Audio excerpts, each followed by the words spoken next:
Prime Minister Modi also highlighted that India will work towards the development of the global South nations.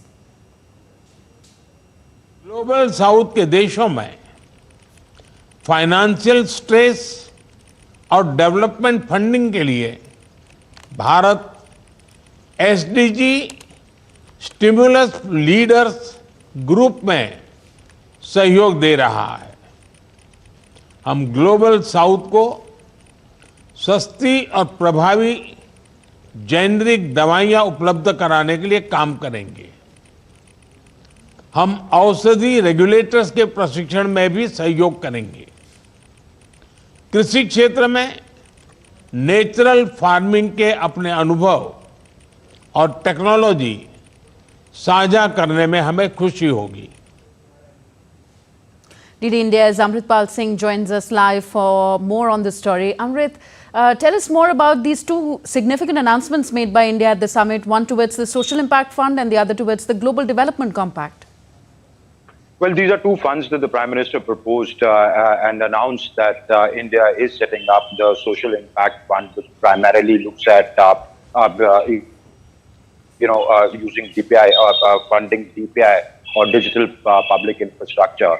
Now, under this, not only will India share its learnings, its experiences with the developing countries, but this fund, India would try and encourage more digital public infrastructure so that governance can reach the people who require it most, because, as you know, 2/3 of the world's humanity resides in these countries which are called the Global South. So, to handhold them so that, governance infrastructure can be improved.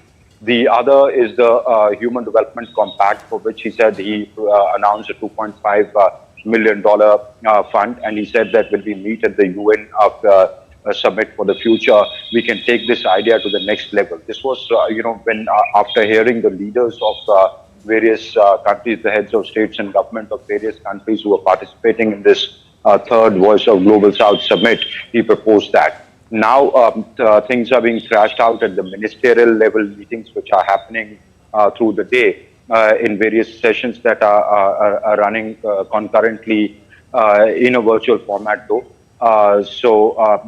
These are this is basically to see that the interests of the Global South are protected, and secondly, collectively, the Global South comes together to help each other out and not get into things like, say, a debt trap when international financial institutions lend or very powerful countries give bilateral loans, etc. And because the Global South, these are developing countries, so they're vulnerable to crisis. They are vulnerable to these kind of things we've seen in the past. So the Prime Minister's, these two proposals pertain to that. Okay. Thank you, Amrit, for those updates. Amritpal Singh reporting from New Delhi.